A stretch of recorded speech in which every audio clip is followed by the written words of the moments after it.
নমস্কার বন্ধুরা, সুবর্ণা দাস অফিসিয়াল চ্যানেলে সবাইকে স্বাগতম। আজকে আবার চলে এসেছি একটা রেসিপির সাথে। আজকের রেসিপিটা হলো ডিম আর আলু দিয়ে কাবাব রেসিপি। এভাবে এই কাবাব রেসিপি বানালে হোটেল থেকে বা বাড়ি থেকে কিনে খেতে হবে না, বাসায় তৈরি করলে একদম দোকানের মতো হবে। খুব সহজ পদ্ধতিতে আমি ঘরে থাকা উপকরণ দিয়ে এই কাবাব রেসিপিটি আপনাদের সাথে শেয়ার করছি। তাহলে দেখতে থাকুন, পাশে থাকুন। ভিডিওটা দেখার আগে একটা লাইক দিয়ে শুরু করুন। এই কাবাব রেসিপি তৈরি করার জন্য আমি এখানে ছোট সাইজের 3টে সিদ্ধ আলু নিয়েছি। এবারে এই সিদ্ধ আলু আমি একটা কাঁচা চামচের সাহায্যে ম্যাশ করে নিচ্ছি। আপনারা গ্রেটারের সাহায্যেও ম্যাশ করে নিতে পারেন এবং হাত দিয়েও ম্যাশ করে নিতে পারেন। এভাবে করলেও খুব সুবিধা হয়। একদম খুব ভালো করে আলু আমি ম্যাশ করে নিয়েছি। এবার এই আলুর মধ্যে দেওয়ার জন্য আমি 2টো সিদ্ধ ডিম নিয়েছি। প্রথমে আমি একটা সিদ্ধ ডিম গ্রেট করে দিয়ে দিচ্ছি। আপনারা এখানে ইচ্ছে করলে আরও ডিম বেশিও দিতে পারেন। আর এভাবে যদি আপনারা এই কাবাব তৈরি করেন পোলাওর সাথে বা বিরিয়ানির সাথে, আবার খালি মুখেও একদম খেতে পারবেন। এভাবে বানালে একদম দোকানের মতো হবে। সামান্য কিছু উপকরণ দিয়ে খুব সহজ পদ্ধতিতে এই কাবাব রেসিপিটা বানিয়ে নিতে পারবেন। ডিম আমি 2টো গ্রেট করে দিয়ে দিলাম। এবার এখানে আমি দিয়ে দিচ্ছি 2টো বড় সাইজের পেঁয়াজ কুচি দিয়ে দিলাম। পেঁয়াজ আপনারা বেজেও দিতে পারেন, এভাবেও দিতে পারেন। আর দিয়ে দিচ্ছি আমি 2টো কাঁচামরিচ একদম পাতলা পাতলা করে কুচি করে দিয়ে দিলাম। এবার দিয়ে দিচ্ছি আমি ধনিয়া পাতা কুচি। হাফ চামচ পরিমাণে ধনিয়ার গুঁড়ো দিয়ে দিলাম। হাফ চামচ পরিমাণে ভাজা জিরের গুঁড়ো দিয়ে দিলাম। হাফ চামচ পরিমাণে হলুদের গুঁড়ো দিয়ে দিলাম। হাফ চামচ পরিমাণে মরিচের গুঁড়ো দিয়ে দিলাম। দিয়ে দিচ্ছি আমি হাফ চামচ পরিমাণে গরম মশলার গুঁড়ো। এবার এখানে আমি দিয়ে দিচ্ছি 2 চামচ পরিমাণে ঘি। আপনারা এখানে 2 চামচের থেকে 3 চামচও দিতে পারেন, তাতে কোনো সমস্যা নেই। আমি 2 চামচে ঘি দিয়েছি। এবার এখানে আমি দিয়ে দিচ্ছি 1 চামচ পরিমাণে টমেটো সস। টমেটো সস আমি 1 চামচে দিয়েছি, আপনারা চাইলে আরও দিতে পারেন। এবার দিয়ে দিলাম আমি স্বাদ মতো লবণ। এবার সব কিছু একসাথে খুব ভালো করে হাত দিয়ে মাখিয়ে নিচ্ছি। এমনভাবে মিশিয়ে নিতে হবে যাতে সব উপকরণ একসাথে মিক্স হয়ে যায়, তাহলে এই কাবাবটা খেতেও খুব ভালো লাগবে। যাতে সব কিছু ভালো করে মিশিয়ে নিতে হবে। হাত দিয়ে খুব ভালো করে আমি মিশিয়ে নিচ্ছি। আপনারাও এইভাবে মিশিয়ে নেবেন, তাহলে কাবাবের টেস্টটাও খুবই ভালো আসবে। আর আমার এই রেসিপিটি যদি আপনাদের ভালো লেগে থাকে তাহলে লাইক কমেন্ট শেয়ার করে দেবেন। আর নতুন কোনো বন্ধু যদি আমার এই রেসিপিটি দেখে থাকেন অবশ্যই আমার চ্যানেলটাকে সাবস্ক্রাইব করে দেবেন এবং নোটিফিকেশান অন করে রাখবেন। যখনই আমি নিত্য নতুন ভিডিও ছাড়বো প্রথমে আপনাদের কাছে পৌঁছে যাবে। এবার এখানে আমি দিয়ে দিচ্ছি 1 মুঠ পরিমাণে কর্নফ্লাওয়ার। কর্নফ্লাওয়ারটা দিলে এই কাবাবের রেসিপিটি একদম মুচমুচে হবে, খেতেও খুব ভালো লাগবে।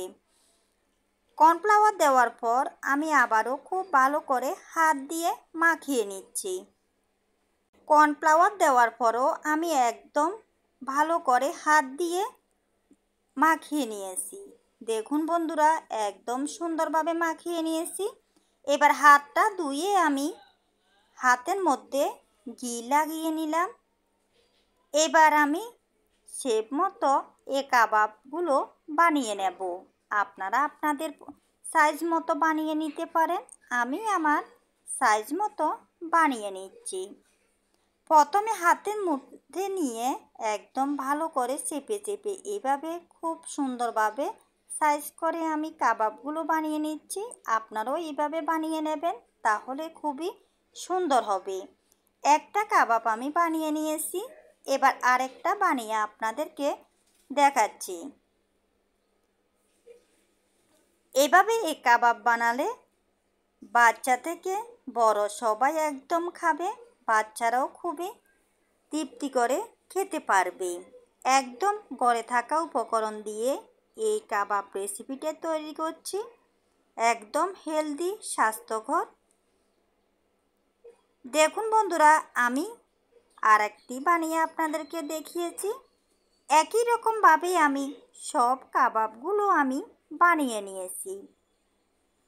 দেখতে কতটা সুন্দর হয়েছে দেখুন। এবার এই কাবাবগুলো আমি তেলের মধ্যে ভেজে নেব। প্রথমে আমি চুলোতে একটা কড়া বসিয়ে দিয়েছি। কড়ার মধ্যে আমি পরিমাণ মতো তেল দিয়ে দিলাম। তেল খুব ভালো করে গরম করে নিতে হবে। হাত দিয়ে আমি দেখছি যে তেল ভালো করে গরম হয়েছে কিনা। তেল ভালো করে গরম করে নিয়েছি। এবার এখানে আমি একটা একটা করে কাবাবগুলো তেলের মধ্যে ছেড়ে দিচ্ছি। এ কাবাব তৈরির জন্য তেল খুব গরম করে নিতে হয়। এবার কাবাবগুলো আমি একটার পাশ থেকে একটা সরিয়ে দিচ্ছি। এবার কিছুক্ষণ পর আমি কাবাব উল্টিয়ে দিচ্ছি। এক পাশ হয়ে গিয়েছে। এই কাবাবগুলো আমি একদম লাল করে ভেজে নেব, তাহলে খেতেও খুব ভালো লাগবে। এভাবে কিছুক্ষণ পর আমি কাবাবগুলো উল্টিয়ে দিচ্ছি। এ সময় চুলোর আঁচটা একদম বাড়িয়ে দিবেন না, তাহলে পুড়ে যাবে। কাবাবগুলো ভাজার সময় চুলোর আঁচটা মিডিয়াম আঁচে দিতে হবে, তাহলে একদম মুচমুচে হবে। দেখুন বন্ধুরা, আমার এই কাবাবগুলো একদম লাল লাল করে ভেজে নিয়েছি। এবার আমি তেল ঝরিয়ে এই কাবাবগুলো একটা পাত্রের মধ্যে তুলে নিচ্ছি। একই রকমভাবেই আমি বাকি কাবাবগুলো আমি তেলের মধ্যে দিয়ে দিচ্ছি একটা একটা করে।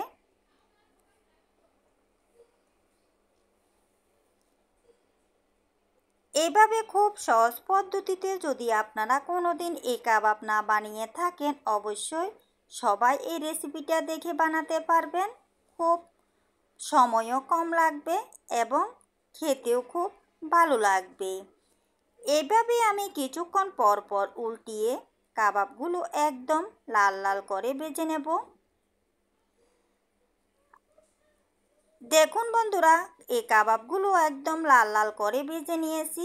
এবার একটা পাত্রের মধ্যে আমি তেল ঝরিয়ে এই কাবাবগুলো আমি তুলে নেব। আজ এ পর্যন্তই বন্ধুরা, সবাই ভালো থাকবেন, সুস্থ থাকবেন। আবার চলে আসবো নতুন একটা রেসিপির সাথে। আর আমার এই কাবাবের রেসিপিটি আপনাদের কেমন লেগেছে অবশ্যই একটা কমেন্ট করে জানাবেন। আর যদি আমার এই কাবাবের রেসিপি যদি ভালো লেগে থাকে, অবশ্যই একবার বাসায় ট্রাই করতে পারবেন। হোটেল থেকে না নিয়ে নিজে বাসায় তৈরি করুন স্বাস্থ্যকর কাবাব রেসিপি এবং হেলদি।